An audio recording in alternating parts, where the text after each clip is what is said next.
برادران عزیز، ماتندران امام مظلوم کربلا، مسلسل جسائے کریمہ کی تلاوت کا شرف آپ حضرات کے سامنے حاصل کیا جا رہا ہے۔ آج محرم کی تیسری تاریخ اور یہ چوتھی تقریر آپ کی بہترین سماعتوں کی نظر اور اپنے معروضات پیش کرنے کی کوشش اور صحیح کروں گا، جس میں آپ کی توجہات اہم ضروری ہے، کیونکہ ہمارا معیار جو ہے وہ قرآن ہے، ہمارا ایمان قرآن ہے، ہماری زندگی قرآن ہے، ہمارا شرف قرآن ہے، ہمارا کمال قرآن ہے۔ اگر ہم قرآن سے وابستہ ہو جاتے ہیں تو یقیناً ہمارے لیے ایک یہ بہترین معاملہ ہے کہ صلوات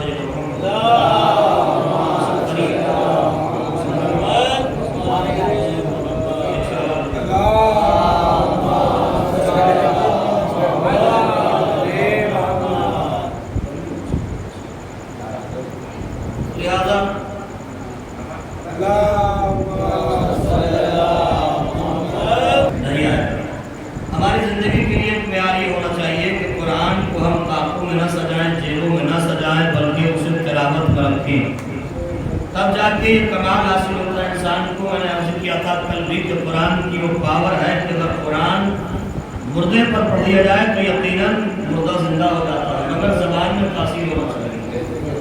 معیار کیا ہے؟ زبان میں تاثیر ہونا چاہیے۔ جب تک زبان میں تاثیر، چونکہ اللہ نے ہمیں خوبصورت بنا کر پیش کیا ہے، ہر اعضا، ہر جسم کا ایک ایک جو اعضا ہے اللہ نے ہمارے لیے ایک بہترین نعمت کی شکل میں عطا کیا ہے، اور اگر ہم اس نعمت کا شکریہ ادا کریں گے تو یقیناً یہ بات مسلم اور مستحکم ہے کہ جیسے جیسے ہم نعمت کا شکریہ ادا کرتے چلے جائیں گے ویسے ویسے نعمت میں اضافہ ہوتا چلا جائے گا۔ یہ ایک بہترین فارمولہ اور بہترین چیز ہے کہ ہم نعمت کا شکریہ ادا کریں، اللہ ہماری نعمت میں اضافہ کرتا چلا جاتا چلا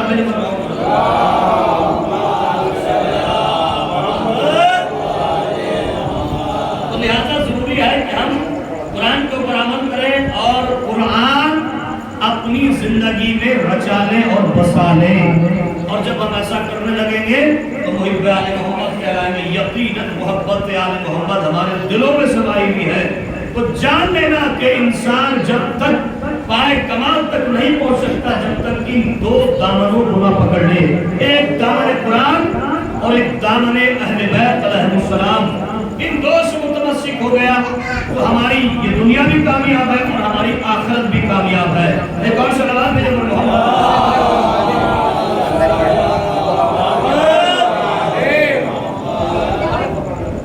ایک اور صلوات میرے پر محمد۔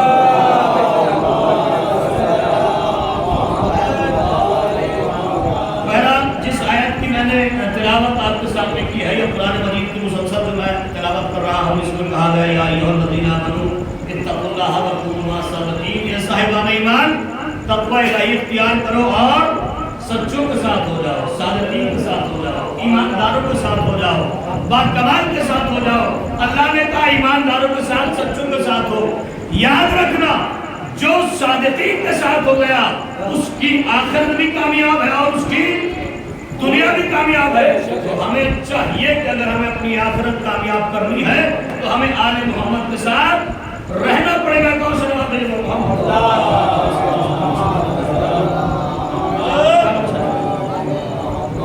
ایک اور سلام میرے محمد۔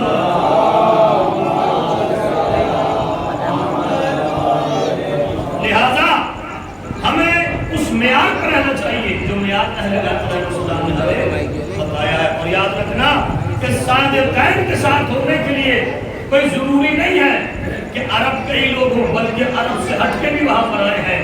در آل محمد پر ایسے لوگ بھی آئے ہیں کہ جنہوں نے اپنی پوری حکومت چھوڑنے کے بعد میں در سیدہ پر اپنی پیشانی کو دیکھ کے بتایا زمانے والوں حکومت کوئی چیز نہیں ہے، ملکیت کوئی چیز نہیں ہے، بلکہ اگر ہے تو در اہل بیت ایسی چیز ہے کہ اس پہ اپنی پیشانی کو رگڑ دو اور کمال ملتا چلا جائے گا، حکومت ملتی چلی جائے گی، عزتیں ملتی چلی جائے گی، وقار ملتا چلا جائے گا۔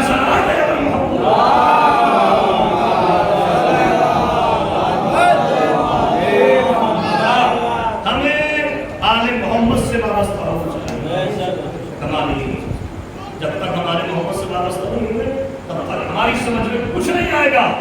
ہاں شرط یہ ہے کہ انسان معرفت کے ساتھ اور عمل کے ساتھ عملی میدان میں نظر آنا چاہیے. ایسا نہیں ہے کہ ہماری زبان تو کچھ کہہ رہی ہے اور ہمارا معیار کچھ اور ہے, ہماری زبان کچھ ہے اور ہمارا عمل کچھ ہے. یعنی یوں کہا جائے تو زبان سے کہے وہ عمل سے کہنا چاہیے, جیسی زبان سے بات کرے ویسے عمل بھی ہونا چاہیے. اگر زبان کچھ کہہ رہی ہے اور عمل کچھ کہہ رہا ہے تو اس کا مطلب یہ ہے کہ وہ منافق تو ہو سکتا ہے, مومن نہیں ہو سکتا. صلوات علیہ محمد.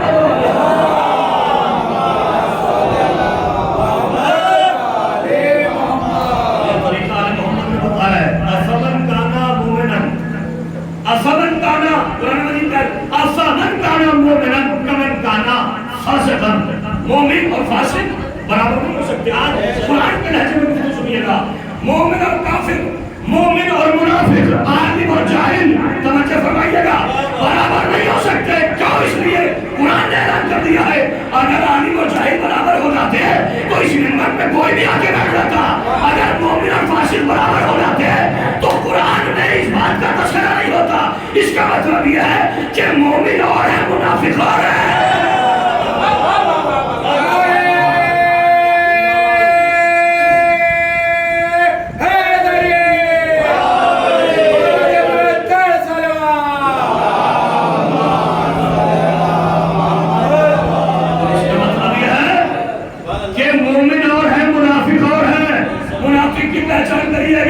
منافق بغل میں بیٹھنے کے بعد میں تمہارے ڈنک مارنا شروع کر دے گا, وہ ایک زہر ساری سانپ کے مانند ہے. تو یاد رکھنا سورہ منافقون قرآن مجید میں کیا کہہ رہا ہے, ایک پیغمبر ان سے ہوشیار رہیے گا جو تمہارے قریب آگے بیٹھتا ہے. ہر قریب بیٹھنے والا اپنا نہیں ہوتا ہے. صلوات علیہ محمد.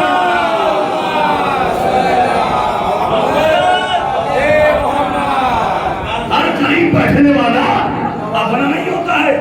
زمانے میں آپ دیکھیے گا پاس بیٹھے گا, سب مولوی صاحب کے پاس جا کے بیٹھے, فلاں صاحب کے پاس جا کر بیٹھے, لیکن معاملہ یہ ہوتا ہے, معاملہ یہ ہوتا ہے یاد رکھنا کہ مومن اور فاسق برابر نہیں. اب ایک شخص ہے جو مومن کی چال چلا, اب آپ نے مثال سنی ہے, کبا چلا ہنسی کی چال اپنی بھی بھول گیا ہے نا, سنی ہے نا مثال. یاد رکھنا اگر میں صاحب علم نہیں ہوں تو اس منبر پر نہیں آ سکتا, اگر میں صاحب علم نہیں ہوں تو اس منبر پر نہیں آ سکتا. یا کسی جاہل کو منبر پہ بٹھا دیں گے جسے یہ نہیں پتا نہیں یہ حدیث ہے آیت ہے. اور یاد رکھنا حدیث حدیث ہوتی ہے, آیت آیت ہوتی ہے.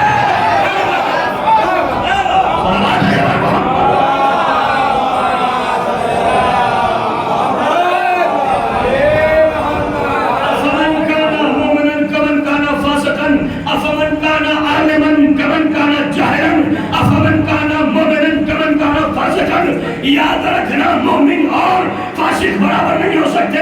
یاد رکھنا عالم اور جاہل برابر نہیں ہو سکتے. یاد رکھنا کہ مومن اور منافق برابر نہیں ہو سکتے. ارے کیسے برابر ہو؟ مومن کی تعریف علی کر رہا ہے.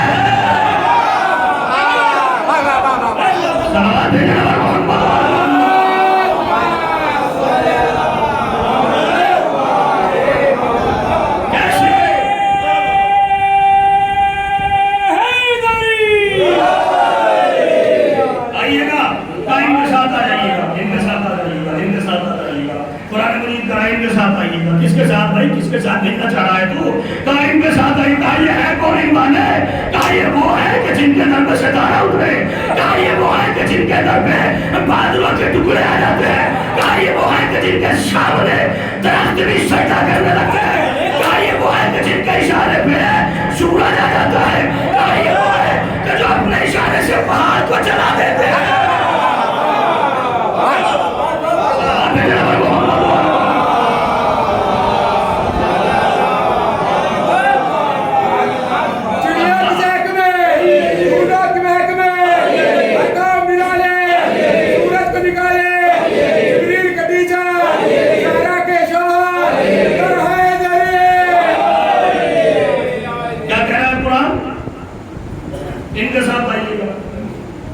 دیکھیے گا چھوڑ دیتا ہے؟ کیسے؟ کوئی مثال ہے؟ پیغمبر بلا رہے ہیں آ جاؤ، یہ کہہ رہے ہیں ہم چاہیں گے، اشارت میں بات کر رہا ہوں، سمجھنا آپ کا کام ہے، میرا کام صرف یہاں سے پڑھ کے گزر جانا ہے۔ پیغمبر نے کیا کہا آ جاؤ، یہ کہنے نہیں چاہ رہے ہیں، پیغمبر پھر بلا رہے ہیں کہ آ جاؤ، مگر یہ کہنے نہیں چاہیں گے۔ کہا بھئی کیوں جا رہے ہو، معاملہ کیا ہے؟ پوری روایت پورا معاملہ جنگ آپ کے سامنے ہے، میں صرف 2 جملے کہہ کے بات کو آگے بڑھا تو توجہ فرمائیے گا، جتنی محنت میں کر رہا ہوں آپ رہے گی وہ سمجھ جاؤں گا کہ آپ مجھ سے راضی نہیں ہے، یا یوں کہا جائے کہ آپ شہزادی سے راضی نہیں، سنیے کروں گا۔ پیغمبر کہنے آ جائیے گا، کہا کہ نہیں ہم نہیں آئیں گے، کہا کس چیز نے روکا ہے، کہا کہ ایک آواز آئی تھی قد قتل محمد، محمد قتل کر دیا ہے، سنیے گا، محمد قتل کر دیے گئے، محمد قتل کر دیے گئے۔ کہا آواز کس کی تھی، علی نے دی تھی، کہا نہیں، کہا پھر کس کی آواز آئی تھی، کہا شیطان نے آواز دی تھی۔ یاد رکھنا کہ شیطان کی آواز کو شیطان ہی پہچانتا ہے۔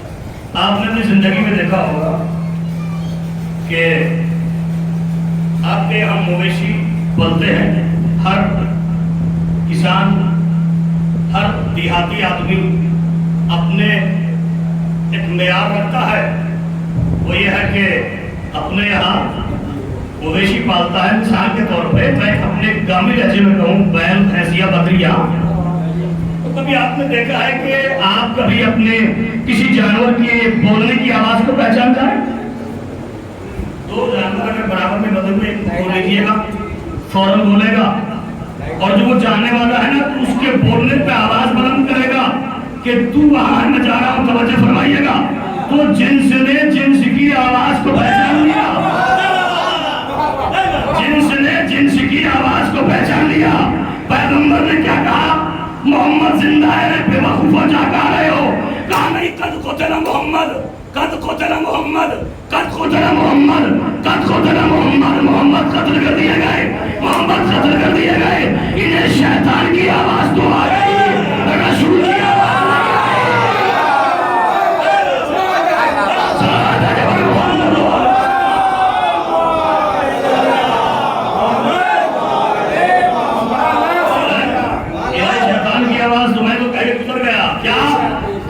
منافق اور مومن برابر نہیں ہو سکتے۔ سورہ منافق آ گیا، کہا کہ اے میرے رسول ان سے ہوشیار رہیے گا، جو تمہارے ارد گرد بیٹھنے والے ہیں، توجہ ہے، جو تمہارے ارد گرد بیٹھنے والے ہیں، اور یاد رکھنا اے میرے رسول یہ مرنے کے بعد بھی تیرا پیچھا چھوڑنے والے نہیں ہے۔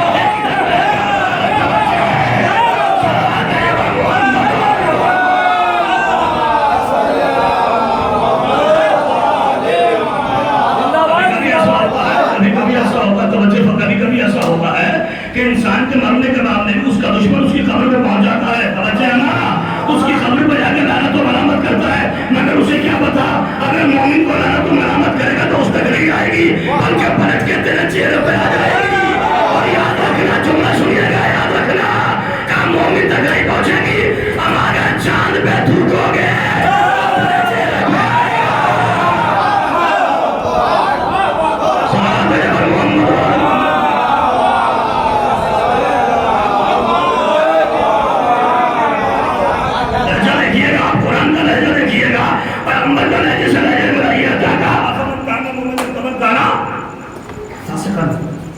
نہیں ہو سکتا، مومن اور فاسق برابر نہیں ہو سکتا،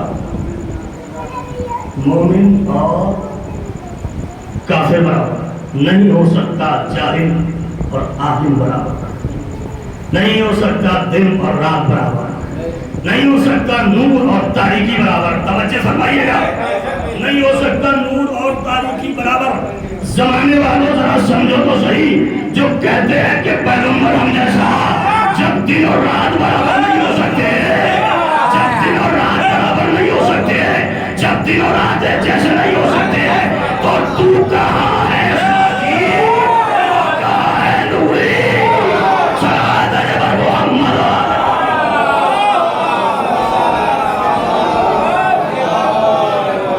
سمجھے تو زمانہ، مرنا یہ زندگی کیا ہے عزیزہ، ہم نے سرسری نظر سے دیکھا ہے، یہ نوری ہستیاں بڑی عجیب ہستیاں ہیں۔ اللہ نے کیا فرمایا، حدیث قدسی بیان کر رہا ہوں، کن تو کنزل مخفیہ، میں چھپا ہوا خزانہ تھا، جب میں نے چاہا کہ میں پہچانا جاؤں تو میں نے اپنے نور سے ایک نور کو نکالا، اس نور سے ایک اور نکالا، یہ دو سبب دیا اپنی معرفت کے۔ بات سمجھ میں آ گئی نا کہ وسیلہ حرام نہیں ہے، اللہ وسیلہ دھوکہ بنائے بیٹھا ہے۔ صلوات ہے محمد۔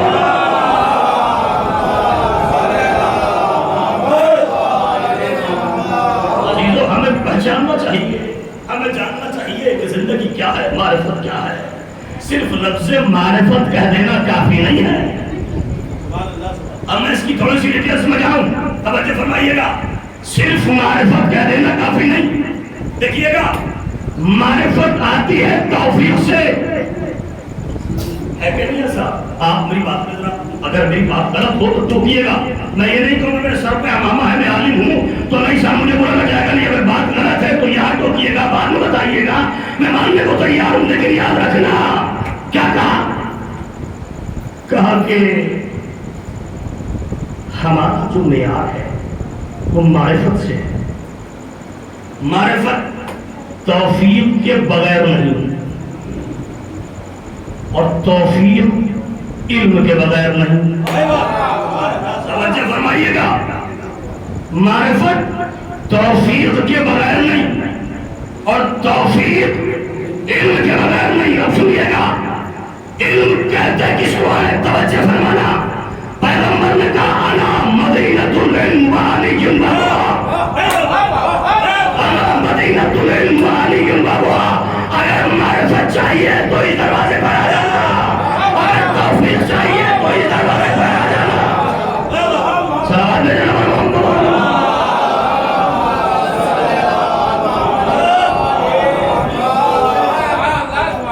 اب آئیے بیٹھا ان کے دروازے پر، ان کے ساتھ ہو جائے۔ آل محمد کے ساتھ ہونے کے لیے ہمیں اپنے معیار کو پکڑنا پڑے گا۔ دیکھیے گا، میں ابھی عرض یہ کر رہا تھا کہ اگر نسلوں کو بچانا ہے تو ایک نسل کو قربان کرنا پڑے گا۔ ہمارا جو کلیہ ہے وہ یہ ہے کہ ہمیں اپنے آپ کو صرف کہنے کے لیے نہیں، ماننے کے لیے در آل محمد سے ملانا پڑے گا۔ ابھی آپ کے سامنے فضائل آل محمد پڑھ رہا تھا تو ماشاءاللہ آپ بڑے جوش و خروش میں داد و تحسین سے نواز رہے تھے۔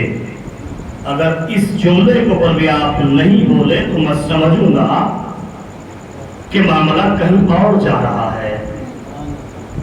ایسا نہیں ہے کہ میں آپ کی سماعت کا امتحان لے رہا ہوں۔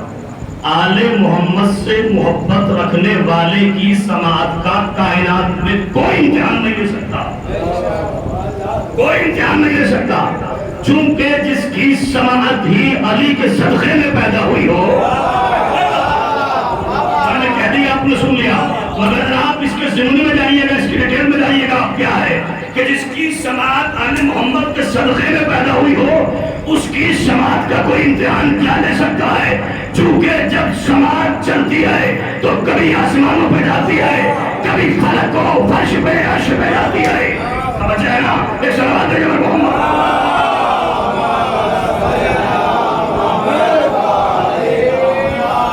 عزیزو، ہمیں اپنی زندگی ان کے درمیان میں ان کے کردار کے مطابق گزارنا چاہیے۔ میں نے آپ کے سامنے فضائل بیان کیا ہے، مختصر سی نصیحت، اور اس کے بعد میں اپنے بچے اپنے آپ کو کیسا کرنا ہے۔ دیکھیے گا، جینے کا سلیقہ سب کو نہیں آتا، جینے کا سلیقہ سب کو نہیں آتا، جینے کا سلیقہ بھی اسے ہی آتا ہے کہ جس کے رہبر سلیقے دار ہو۔ جینے کا سلیقہ بھی انہی کو آتا ہے کہ جن کے رہبر سلیقے دار ہو، جن کے لیڈر سلیقے دار ہو۔ ان کو کیا جینے کا سلیقہ آگا، جنہیں پتہ ہی نہیں ہے کہ رسول آواز دے رہے ہیں یا شیطان آواز دے رہا ہے۔ لہذا ہمیں آل محمد کی چوکھٹ پہ جانے کے بعد میں یہ احساس کرنا چاہیے کہ ہم کس کے ماننے والے ہیں. اچھا آپ کس طرف آئے؟ اللہ نے جسم بنایا ٹھیک، اس میں دو ہاتھ رکھے ہیں، دو آنکھیں رکھی ہیں. دیکھیے گا میں پورے جسم کا ایک ہیکل بیان کر رہا ہوں، اس سے ایک نتیجہ پیش کرنا چاہتا ہوں آپ کے ساتھ. اگر خدا نخواستہ اللہ دو آنکھوں کی بجائے ایک آنکھ دے دیتا تو کیا ہوگا؟ نقص رہ جاتا نا. اللہ نے زبان دی، یہ کان دیے، بولنے کا لہجہ دیا، دو ہاتھ دیا، دو پیر. یہ توحید آپ کے سامنے بیان کر رہا ہوں. زبان کس لیے دی اللہ نے؟ زبان جو اللہ نے دی ہے کس لیے دی؟ کہ میں یہ زبان جو اللہ نے مجھے دی ہے کہ میں اس سے مثلا کسی بھی بندہ مومن کی چغلخوری اور غیبت کروں، یا غنا، اس زبان سے میں گانے گاتا پھروں. اس لیے بھی اللہ نے کہا ہم نے جو اپنے بندے کو زبان دی ہے وہ اس لیے دی ہے تاکہ اس سے وہ قرآن کی تلاوت کرے. اچھا اللہ یہاں کے کسی نامحرم پر یہ نہ پڑے. بی بی فاطمہ الزہرا سلام اللہ علیہا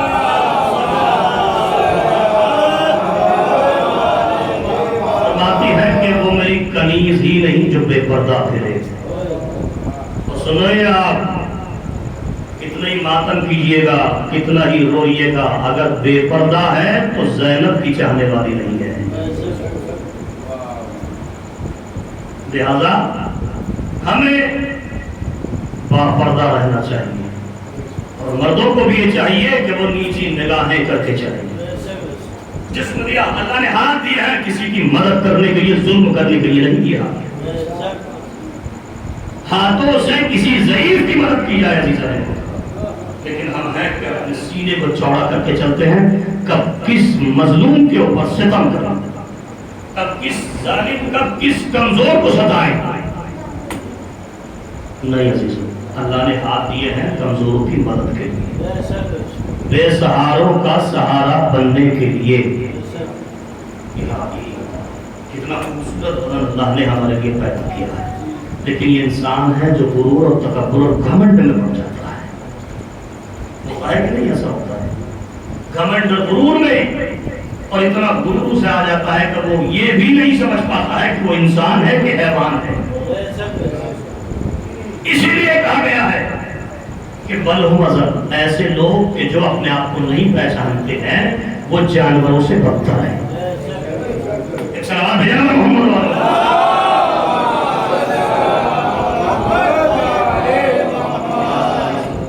ہمیں آل محمد کے دروس پہ عمل کرنا چاہیے اور ان کی حکمت آمیز باتوں کو ماننا چاہیے تاکہ ہماری زندگی کے طرح استحاب ہو سکے، ہماری آخرت بن سکے. ہم یہ جو سب کام کر رہے ہیں، یہ ماتمداری، عزاداری، علم اٹھانا، یہ تعزیہ برآمد کرنا، یہ مجلس برپا کرنا، کس لیے کر رہا ہے؟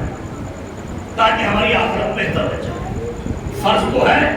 اب دیکھنا، یاد رکھنا، میں نے جملہ بھی عرض کیا تھا کہ عزاداری شوق کا نام نہیں ہے بلکہ سوگ کا نام عزاداری ہے. ہمیں عزاداری ایسے کرنا چاہیے کہ جیسے عزاداری کرنے کا حق ہے. عزیز حسین کا ماتم کرنے کے لیے یہاں بیٹھے ہوئے ہیں، حسین کے اوپر دنیا کرنے کے لیے اس آدھی رات میں یہاں پر ہم بیٹھے ہیں، اس لیے کہ ہم زہرا کے نام کا پوچھا دینے کے لیے آئے.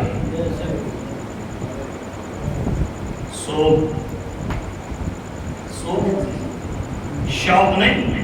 اگر آپ عزاداری کو شوق میں انجام دیں گے تو پھر اس کا کوئی ثواب نہیں. ہمیں یہ شوق ہے ویسا کر لیں گے، ہم نہیں. عزاداری دل سے ہوتی ہے اور کلیجے کو تھام کے سنیے گا. جو حسین کا نام لے کے نہ روئے اس سے بڑا ظالم زمانے میں کوئی نہیں ہو سکتا.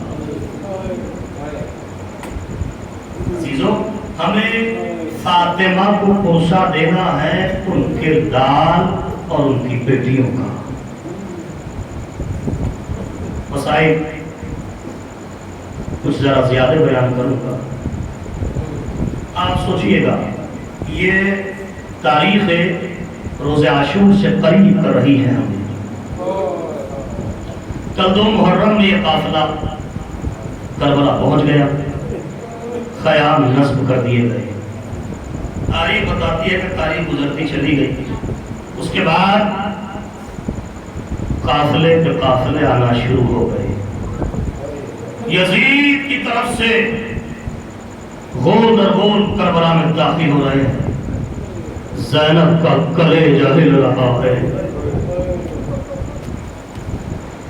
زینب تڑپ تڑپ کے کہتی ہے بھیا حسین یہ کیسے قافلوں پہ قافلے آ رہے ہیں؟ ایک مرتبہ حسین کہتے ہیں میری بہن زینب یہ یزید کے بھیجے ہوئے لشکر ہیں، کہا بھیا یہ کیوں آ رہے ہیں؟ ابھی تو تاریخ کہتی ہے جب ابن سعد کا قافلہ آیا، کبھی شمر ذوالجوشن کا قافلہ آیا تو زینب یہ منظر دیکھ رہی تھی۔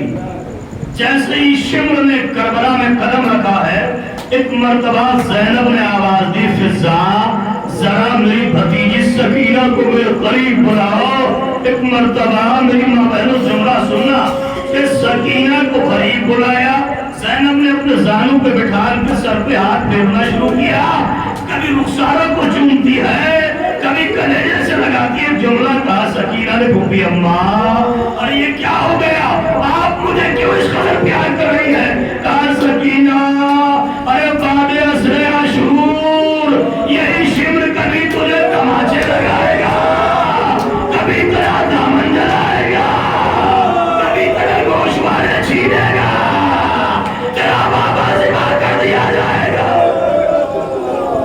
اجروں کو اللہ عزت پاکی کہتی ہے یہ غول در غول آنا شروع ہو گئے۔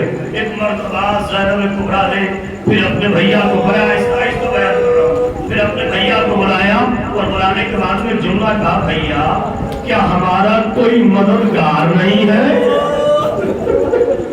اے بھیا کیا اس دنیا میں ہمارا کوئی مددگار نہیں ہے؟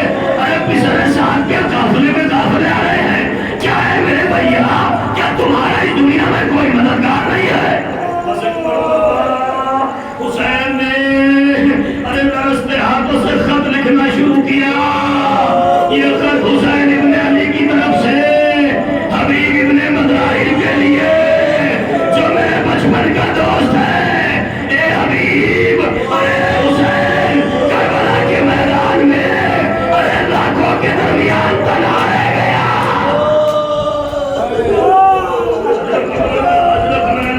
اور آپ کو کوئی غم نہ سوائے غم حسین کے۔ ارے 2 منٹ کی مسائل سنیے گا۔ یہ خط لکھنے کے بعد میں خط دے دیا گیا، خط پہنچ گیا حبیب کے پاس، خط پہنچا، میں روایت کو قسم لگاؤں حبیب کے پاس خط پہنچ گیا۔ حبیب نے خط کو چاک کیا، سینے سے لگایا، کبھی بوسہ دیا، پیشانی سے لگایا، ایک مرتبہ پڑھنا شروع کیا اور ایک جملہ پڑھا، آہستہ آہستہ پڑھ رہے تھے۔ حبیب کی بیوی نے کہا، سودا نے کہا حبیب ذرا زور سے پڑھ کے سناؤ۔ ایک مرتبہ حبیب کہتا ہے ارے کانپتی ہوئی زبان سے میرے مولا آقا حسین کا خط ہے۔ کہا حبیب سناؤ سناؤ کیا ہوا؟ کیا لکھا ہے؟ ارے حبیب تیرا آقا راتوں کے درمیان رہ گیا۔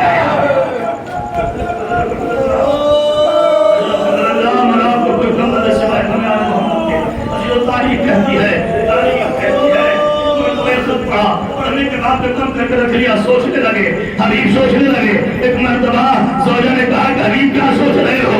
کہا میں سوچ رہا ہوں جاؤں یا نہ جاؤں، لیکن زوجہ کا امتحان لے رہے تھے۔ ایک مرتبہ زوجہ نے کہا حبیب ارے ہم تمہیں مسجد کا امام بلا رہا ہے، تمہیں حسین بلا رہا ہے اور تم مدد کے لیے نہیں جا رہے، لو یہ چوڑیاں میری تم پہن لو، یہ چادر تم لے لو، میں حسین کی مدد کے لیے جاتی ہوں۔ ایک مرتبہ حبیب نے کہا ارے زوجہ میں تیرا امتحان لے رہا تھا۔ حبیب نے اپنے غلام کو بلایا، تھوڑا سا تیار کیا، ایک مرتبہ حبیب چلا۔ حبیب کربلا کے میدان کے قریب ہوا، حسین نے دیکھا کہ گرد و غبار اڑ رہی ہے۔ ایک مرتبہ حسین نے آواز دی علی اکبر میرے بچپن کا دوست آ گیا، عباس میرے بچپن کا دوست آ گیا۔